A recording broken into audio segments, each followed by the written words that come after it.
여러분의 좋아요와 구독은 채널에 큰 힘이 됩니다. 안녕하세요. 저는 윤상민입니다. 올해 38살 중견기업에서 회계팀장으로 일하고 있어요. 아내 정혜린과 6살 딸 윤지와 함께 살고 있습니다. 남들이 보기에는 모범적인 가정의 가장이라고 할 수 있을 것 같아요. 매일 아침 7시에 일어나 출근 준비를 하고 가능한 한 정시에 퇴근해서 딸 윤지를 유치원에서 데려오는 것이 제 일상입니다. 주말에는 가족과 함께 공원에 나들이를 가거나 영화를 보는 평범한 시간을 보내죠. 사실 이런 일상이 지루할 때도 있었지만 가족을 위해서라면 충분히 의미 있는 일이라고 생각했습니다. 예린과는 대학교 때 만나 7년 연애 후 결혼했어요.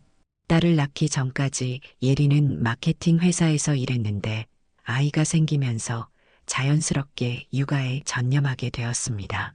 처음에는 경력 단절에 대해 아쉬워했지만 딸을 키우면서 점점 안정된 모습을 보여주었어요. 여보, 오늘도 수고했어요. 퇴근 후 집에 들어서면 예린이 건네는 인사였습니다. 딸 윤지는 항상 현관으로 뛰어와 아빠 하며 안겼죠.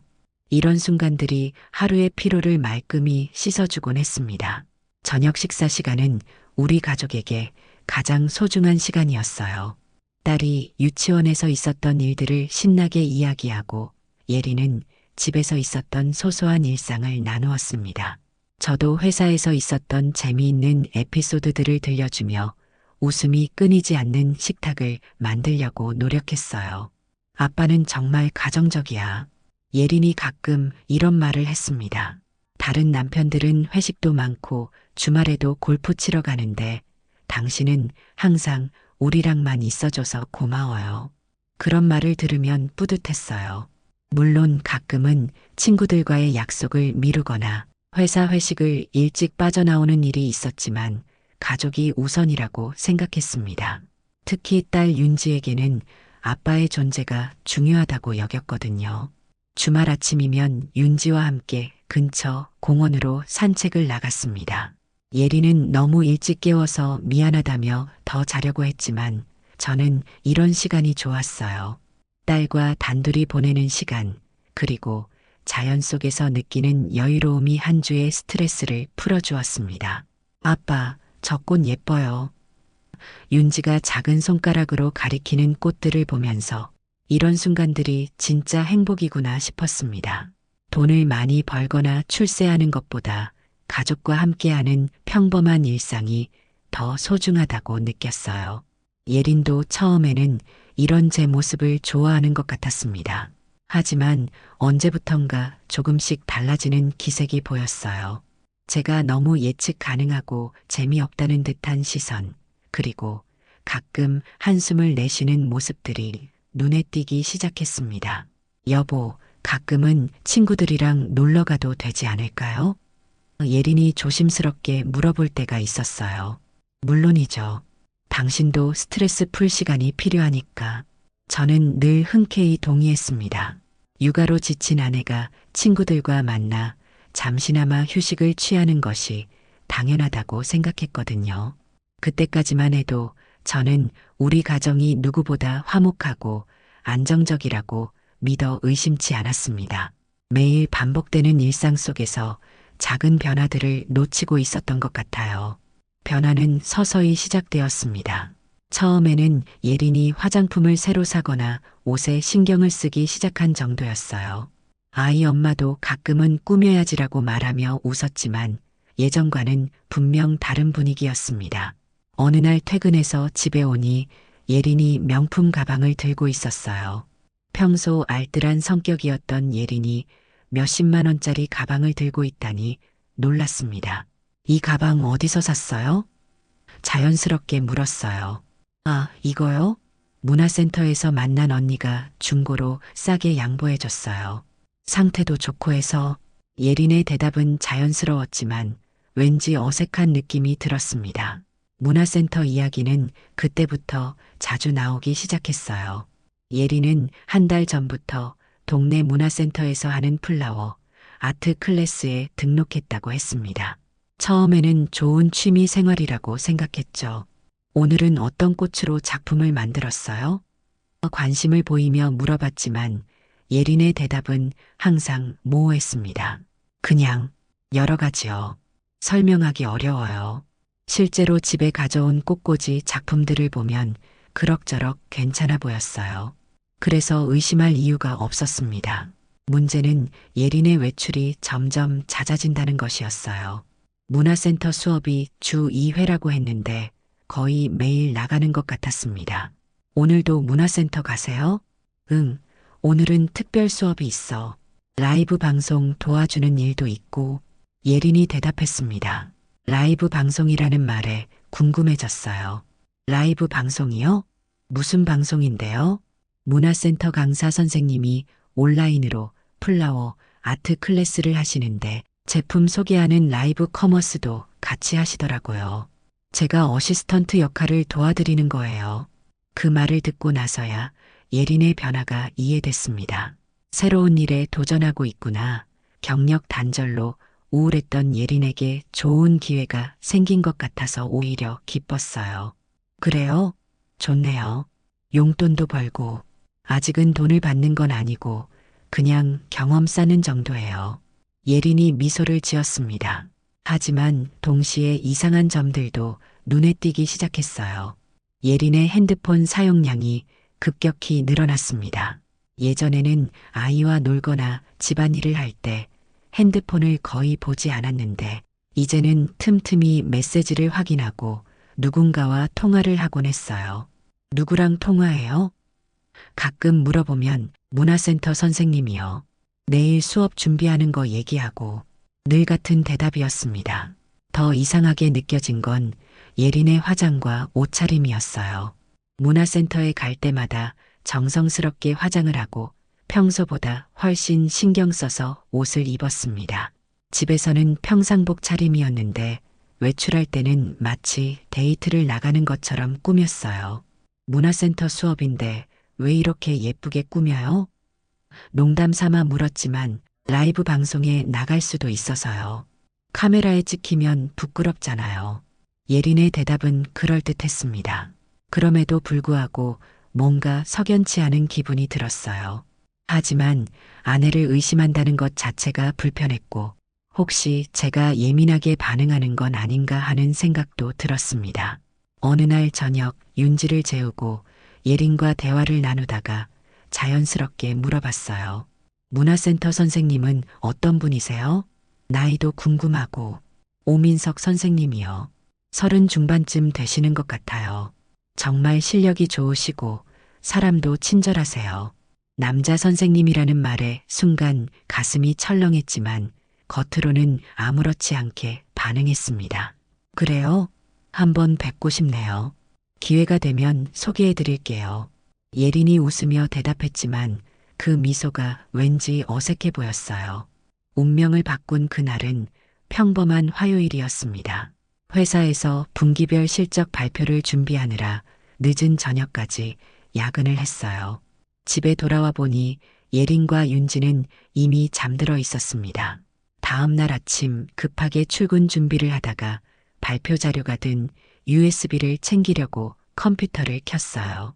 그런데 이미 다른 USB가 꽂혀 있었습니다. 예린이 사용하던 것 같았어요. 혹시 제 USB랑 바뀐 건 아닐까? 그런 생각에 일단 열어봤습니다. 제 파일이 있는지 확인하려고 했어요. 하지만 거기에 있던 건 제 파일이 아니었습니다. 첫 번째로 눈에 들어온 건 사진 폴더였어요.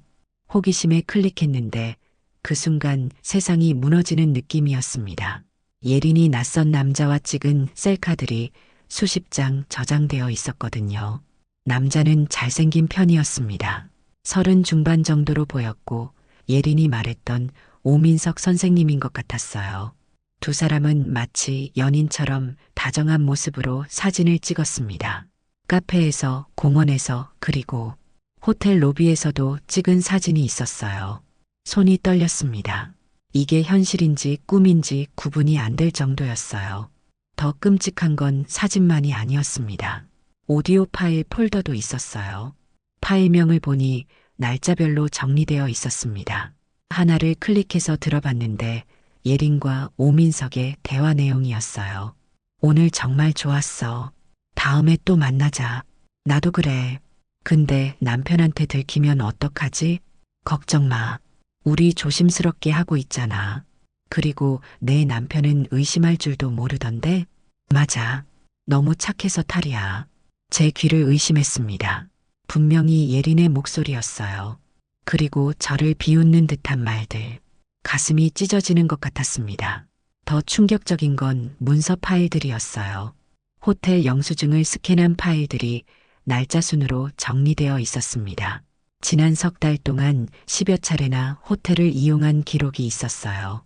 그 날짜들을 확인해 보니 모두 예린이 문화센터에 간다고 했던 날들이었습니다. 제가 가족을 위해 정시 퇴근하고 주말마다 아이와 놀아주고 회식도 거절하며 가정에 충실했던 그 시간들에 예린은 다른 남자와 호텔에서 시간을 보내고 있었던 거예요. 더 견디기 힘든 건 카드 사용 내역이었습니다. 제가 생활비로 주는 카드로 호텔비를 결제하고 비싼 레스토랑에서 식사를 하고 심지어 오민석에게 선물까지 사준 기록이 있었어요. 제 돈으로 불륜을 저지르고 있었던 겁니다. 메시지 캡처 파일도 있었어요.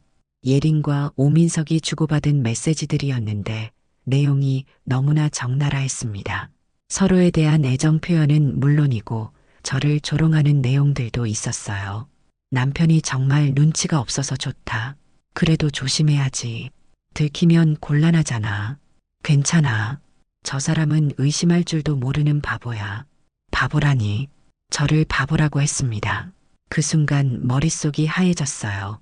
분노, 배신감, 절망감이 한꺼번에 밀려왔습니다.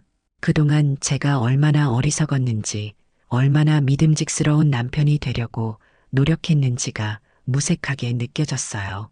USB를 뽑아서 제 개인 노트북에 모든 파일을 복사했습니다. 증거를 남겨둬야겠다는 생각이 들었거든요. 그리고 원본 USB는 다시 예린의 컴퓨터에 꽂아두었어요. 출근길 내내 머릿속이 복잡했습니다. 어떻게 해야 할지, 예린에게 바로 따져 물어야 할지, 아니면 더 확실한 증거를 잡아야 할지. 하지만 한 가지는 확실했어요. 더 이상 예전의 순진한 윤상민으로 살 수는 없다는 것이었습니다. 회사에 도착해서도 일에 집중할 수 없었어요. 자꾸만 USB 안의 내용들이 머릿속에 맴돌았습니다. 특히 저를 바보라고 한 예린의 메시지가 계속 떠올랐어요. 그날 하루 종일 제가 어떻게 행동했는지 정확히 기억나지 않습니다. 다만 한 가지 결심은 확실했어요. 진실을 모두 밝혀내고 합당한 대가를 치르게 하겠다는 것이었습니다. 진실을 확인하고 싶었습니다. USB 안의 내용만으로는 부족했어요. 제 눈으로 직접 봐야겠다고 생각했습니다. 그날 저녁 예린에게 자연스럽게 물어봤어요. 내일 문화센터 가세요? 응, 내일은 특별히 라이브 방송이 있어서 늦을 것 같아요. 저녁 8시쯤 끝날 예정이에요.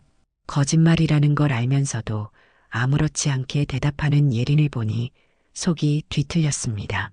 하지만 감정을 억누르고 평소처럼 행동했어요. 다음 날 퇴근 후 윤지를 유치원에서 데려와 저녁을 먹이고 재운 다음 어머니께 급한 일이 생겼다며 윤지를 맡겼습니다. 그리고 예린을 따라가기로 결심했어요. 예린이 말한 문화센터 위치를 미리 확인해 뒀습니다. 오후 6시쯤 그곳으로 향했어요. 하지만 문화센터는 이미 문을 닫은 상태였고 오늘 라이브 방송이 있다는 흔적은 어디에도 없었습니다. 예린은 어디에 있는 걸까요? 혹시 제가 놓친 게 있나 싶어 주변을 둘러보다가 문화센터에서 약 10분 거리에 있는 작은 건물을 발견했어요. 건물 간판을 보니 스튜디오라고 적혀 있었습니다. 혹시나 해서 그쪽으로 가봤는데 정말로 예린의 차가 주차되어 있었어요. 그 옆에는 낯선 남자의 차도 있었습니다. USB에서 봤던 오민석의 차인 것 같았어요. 건물 2층에 불이 켜져 있었습니다. 계단을 조심스럽게 올라가니 유리창 너머로 실내가 보였어요. 그리고 그곳에서 제가 본 것은 예린이 오민석의 품에 안겨 있는 모습이었습니다. 오늘도 빛나네, 내 뮤즈. 오민석이 예린의 머리를 쓰다듬으며 말했어요. 당신이 있어서 내가 이렇게 변할 수 있었어. 예린이 오민석을 올려다보며 대답했습니다. 두 사람은 마치 오랜 연인처럼 자연스러웠어요. 키스를 하고 서로를 안고 그리고 더 이상 볼 수 없었습니다. 다리에 힘이 빠져 주저앉을 뻔했어요. 머릿속으로는 알고 있었지만 실제로 보니 충격이 배가 되었습니다. 제가 집에서 딸과 저녁을 먹고 있을 그 시간에 예린은 다른 남자와 이런 시간을 보내고 있었던 거예요. 휴대폰으로 몰래 동영상을 촬영했습니다. 증거로 남겨둬야겠다는 생각이 들었거든요. 하지만 더 이상 그 광경을 지켜볼 수는 없었어요. 집으로 돌아가는 길, 온몸이 떨렸습니다. 분노인지 절망인지 알 수 없는 감정이 휘몰아쳤어요. 신호등 앞에서 차를 세우고 한참을 울었습니다. 결혼 이후 처음으로 흘리는 눈물이었어요. 집에 도착했을 때는 이미 밤 9시가 넘었습니다. 어머니께서 윤지를 재워주셨고 저는 거실에 혼자 앉아 있었어요. 어떻게 해야 할지 막막했습니다. 10시쯤 예린이 집에 들어왔어요. 여보, 왜 이렇게 일찍 왔어요? 라이브 방송 잘 끝났어요? 예린은 아무렇지 않게 웃으며 인사했습니다. 방금 전까지 다른 남자와 함께 있었다는 게 믿기지 않을 정도로 자연스러웠어요. 네, 수고하셨어요. 저도 평소처럼 대답했습니다. 아, 그런데 오늘 민석 선생님이 그러는데 다음에 기회 되면 남편분도 소개받고 싶다고 하시네요. 어때요? 오민석을 만나고 싶다고요? 아직도 저를 완전히 바보로 보고 있다는 뜻이었습니다. 그래요? 좋네요. 시간 되면 한번 만나봐요. 제 대답에 예린이 환하게 웃었어요. 그 미소가 너무나 자연스러워서 오히려 소름이 돋았습니다. 어떻게 이렇게까지 태어날 수 있을까요? 그날 밤 예린이 샤워를 하러 간 사이에 예린의 핸드폰을 확인해 봤어요. 오민석과 주고받은 메시지들이 있었습니다. 오늘 정말 좋았어. 남편이 의심하지 않아서 다행이야. 맞아. 우리 조심해서 계속 만나자. 사랑해. 나도 사랑해. 더 이상 볼 필요가 없었어요. 모든 게 명확해졌습니다. 그날 밤 잠을 이룰 수 없었어요. 옆에서 평온하게 잠든 예린을 보면서 이 사람이 정말 제가 사랑했던 그 여자가 맞나 하는 생각이 들었습니다. 그리고 결심했어요. 더 이상 당하고만 있지 않겠다고요. 다음 날부터 저는 완전히 다른 사람이 되었습니다. 겉으로는 평소와 똑같이 행동했지만 속으로는 치밀하게 계획을 세우고 있었어요. 감정에 휘둘려 성급하게 행동하면 안 된다고 생각했습니다.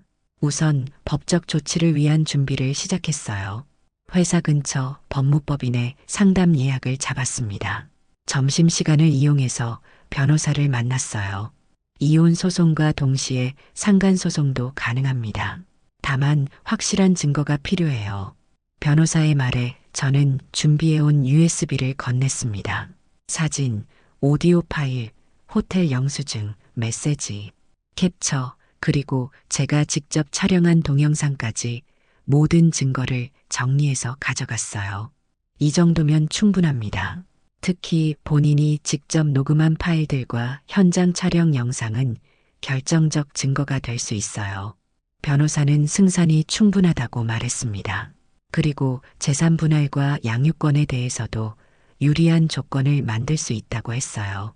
상대방 남성의 신상 정보도 필요합니다. 그래야 상간 소송을 진행할 수 있어요. 오민석에 대한 정보를 수집하기 시작했습니다.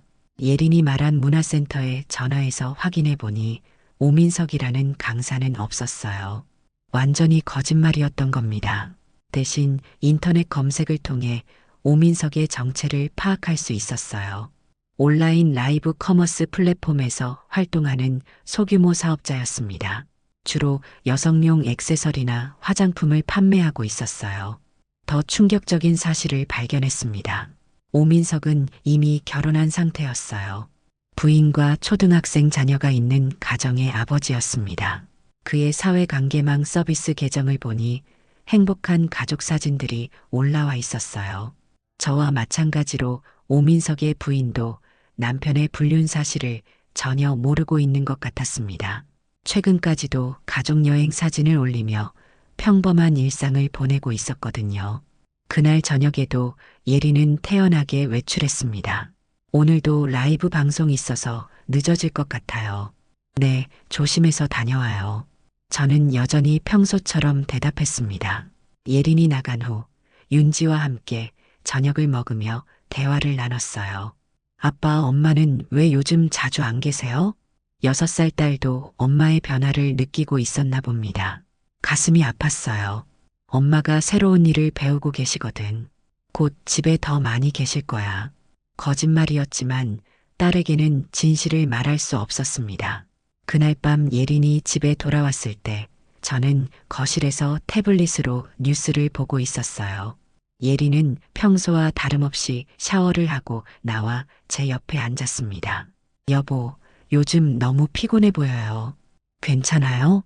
예린이 제 어깨에 손을 올리며 걱정하는 척 했습니다.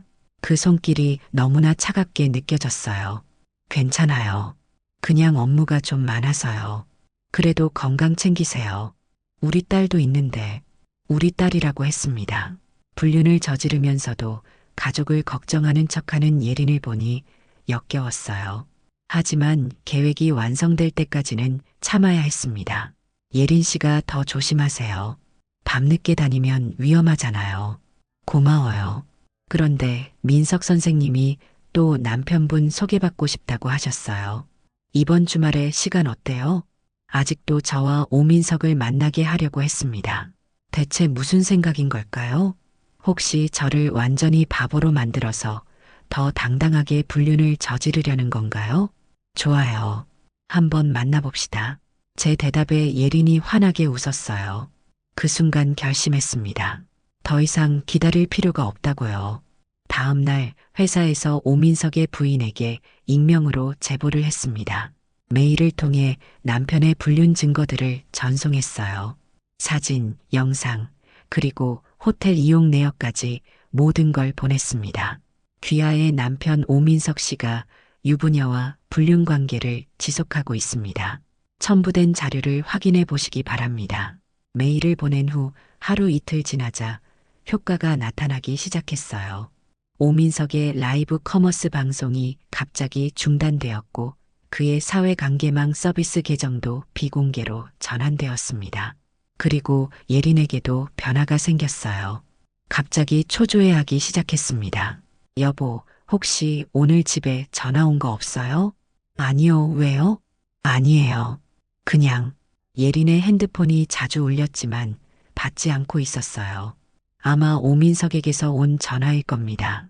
며칠 후 예린이 울먹이며 집에 들어왔어요.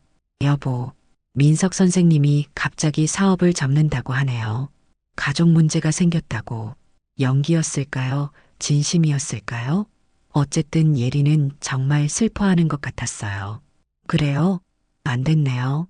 저는 무덤덤하게 대답했습니다. 이제 마지막 단계만 남았어요.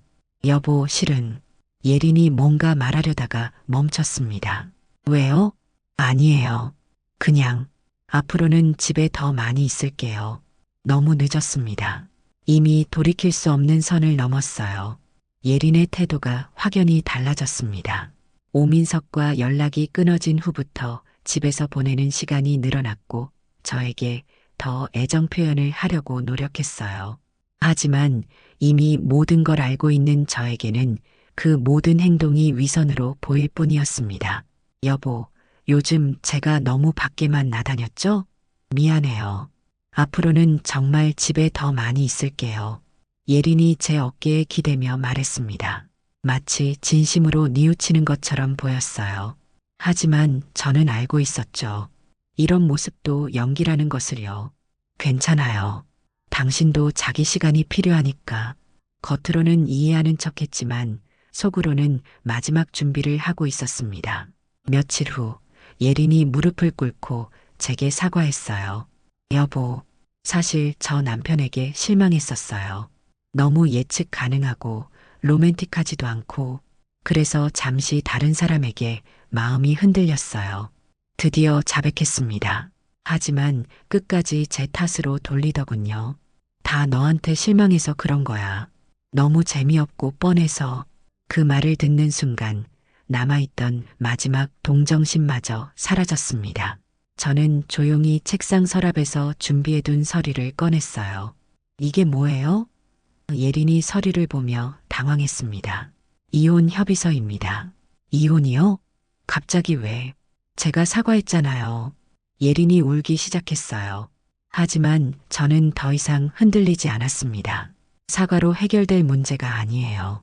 그리고 당신이 오민석과 한 일들을 모두 알고 있어요. 예린의 얼굴이 창백해졌습니다. 어떻게? USB에 모든 게 들어있더군요. 사진, 녹음 파일, 호텔 영수증까지. 예린이 바닥에 주저앉았어요. 여보, 정말 미안해요. 다시는 안 그럴게요. 제발. 늦었어요. 이미 변호사와 상담도 마쳤고 모든 증거도 정리했어요. 윤지는 어떻게 해요? 우리 딸은? 당연히 제가 키울 거예요. 불륜을 저지른 사람이 양육권을 주장할 자격이 있나요? 예린이 더 큰 소리로 울었지만 저는 전혀 동정심이 들지 않았어요. 그리고 오민석에게도 상간소송을 걸 예정입니다. 위자료도 받을 거고요. 제발 한 번만 용서해 주세요. 정말 다시는. 용서요? 당신이 저를 바보라고 부를 때 용서를 생각해 봤나요? 제 돈으로 불륜을 저지를 때 가족을 생각해 봤나요? 예린이 말문이 막혔습니다. 일주일 드릴게요. 그 안에 서명하고 짐 정리하세요. 윤지에게는 제가 적당히 설명할 테니까 걱정 마세요. 여보, 이제 그만 불러주세요. 우리는 끝났어요. 그날 밤 예린은 친정으로 갔습니다. 며칠 후 울면서 돌아와 서명을 했어요. 정말 후회하고 있어요. 제발 한 번만.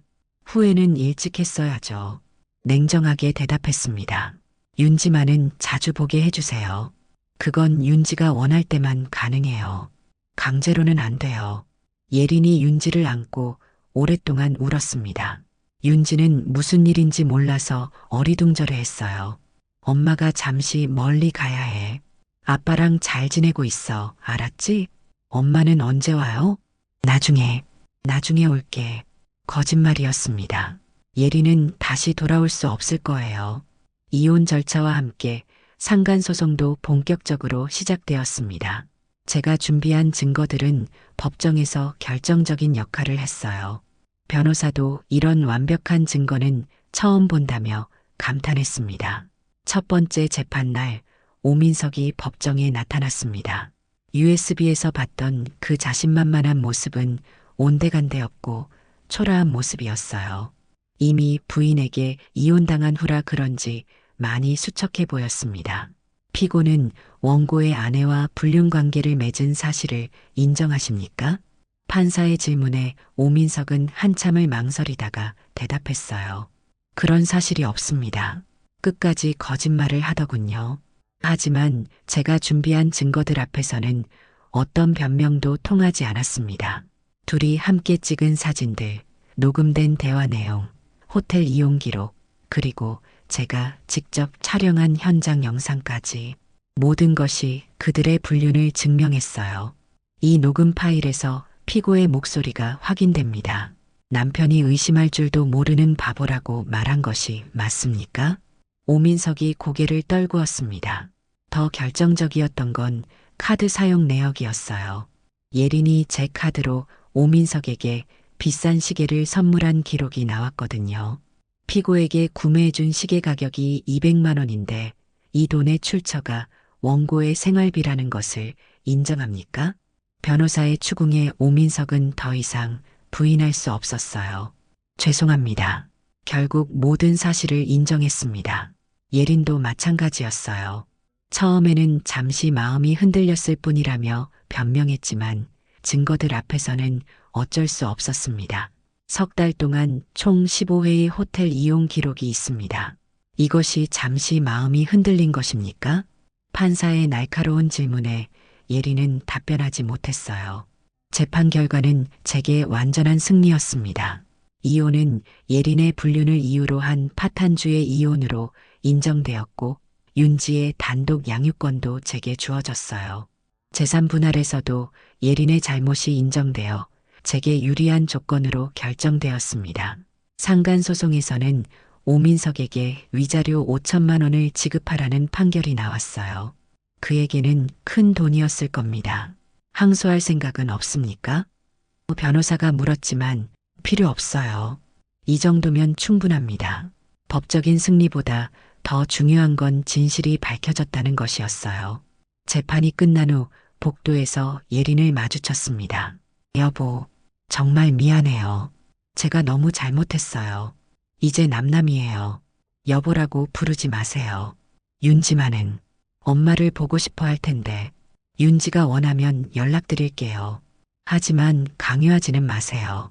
예린이 오열했지만 저는 더 이상 감정적으로 흔들리지 않았어요. 오민석도 멀리서 이 모습을 지켜보고 있었습니다. 저와 눈이 마주치자 고개를 푹 숙였어요. 그의 라이브 커머스 사업은 이미 파산했고 광고주들과의 계약도 모두 해지되었다고 들었습니다. 부인에게도 이혼당하고 아이들과도 헤어진 상태였어요. 자업자득이죠. 변호사가 말했습니다. 맞아요. 다른 사람의 가정을 파괴한 대가예요. 모든 법적 절차가 끝난 후 저는 윤지와 함께 새로운 집으로 이사했습니다. 전세를 구해서 둘만의 새 출발을 시작하기로 했어요. 아빠, 우리 새 집 예뻐요. 윤지가 신나게 새 집을 돌아다니는 모습을 보니 마음이 한결 가벼워졌습니다. 이제 정말로 새로운 시작이었어요. 새로운 집에서의 생활이 시작된 지 석 달이 지났습니다. 처음에는 혼자서 윤지를 돌보는 것이 쉽지 않았어요. 아침에 유치원 보내고 저녁에 데려오고 주말에는 함께 시간을 보내는 모든 것을 혼자 해야 했거든요. 하지만 점점 익숙해졌습니다. 오히려 예린이 있을 때보다 더 편안했어요. 더 이상 거짓말에 속아 넘어갈 필요도 없고 의심하며 살 필요도 없었으니까요. 아빠, 오늘 유치원에서 그림 그렸어요. 윤지가 자신이 그린 그림을 자랑스럽게 보여줬습니다. 우와, 정말 잘 그렸네. 이거 아빠랑 윤지야? 네, 우리 둘이 손잡고 있는 거예요. 그림 속에는 정말로 저와 윤지 둘만 그려져 있었어요. 윤지도 이제 새로운 현실을 받아들이고 있는 것 같았습니다. 가끔 예린이 윤지를 보고 싶다며 연락을 해왔어요. 처음에는 거절하려 했지만 윤지가 엄마 보고 싶어요라고 말할 때가 있어서 월 한 번 정도는 만나게 해줬습니다. 하지만 그 만남들도 점점 줄어들었어요. 윤지가 예린과 만난 후에는 항상 우울해했거든요. 아이도 감정적으로 힘들어하는 것 같았습니다. 아빠, 엄마는 왜 우리랑 같이 살지 않아요? 언젠가 윤지가 물었을 때 저는 아이 수준에서 이해할 수 있도록 설명했어요. 엄마와 아빠가 더 이상 함께 살 수 없게 되었어. 하지만 윤지를 사랑하는 마음은 똑같아. 그럼 우리 가족은 몇 명이에요? 윤지의 순수한 질문에 잠시 생각해 봤습니다. 지금은 둘이지만 우리 둘이면 충분하지 않을까? 윤지가 환하게 웃으며 제 목을 안았어요. 네, 아빠가 있으면 충분해요. 그 순간 정말로 모든 것이 괜찮아질 거라는 확신이 들었습니다. 오민석의 근황도 가끔 들려왔어요. 위자료를 지급하지 못해 강제 집행까지 당했다고 했습니다. 신용불량자가 되었고 사업도 완전히 망했대요. 혼자 고시원에서 지내며 아르바이트로 연명하고 있다는 소문이었어요. 예린은 친정에서 지내고 있지만 부모님께서도 딸의 행동을 용납하지 못해서 관계가 좋지 않다고 들었습니다. 사회관계망 서비스 계정도 비공개로 전환한 채 조용히 지내고 있대요. 자업자득이죠. 가끔 이런 소식을 전해주는 사람들에게 저는 항상 같은 대답을 했어요.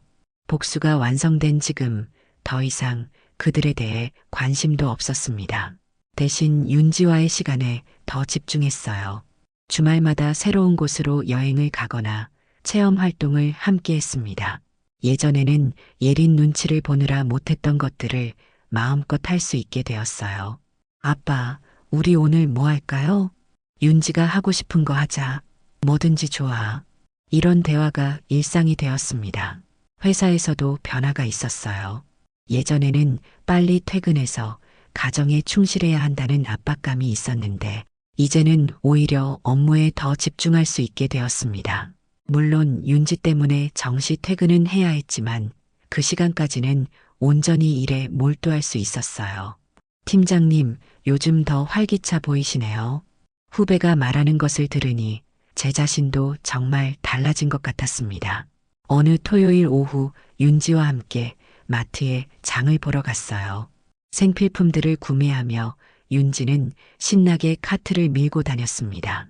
아빠, 이거 사요. 맛있어 보여요. 좋아. 윤지가 먹고 싶은 거 다 사자.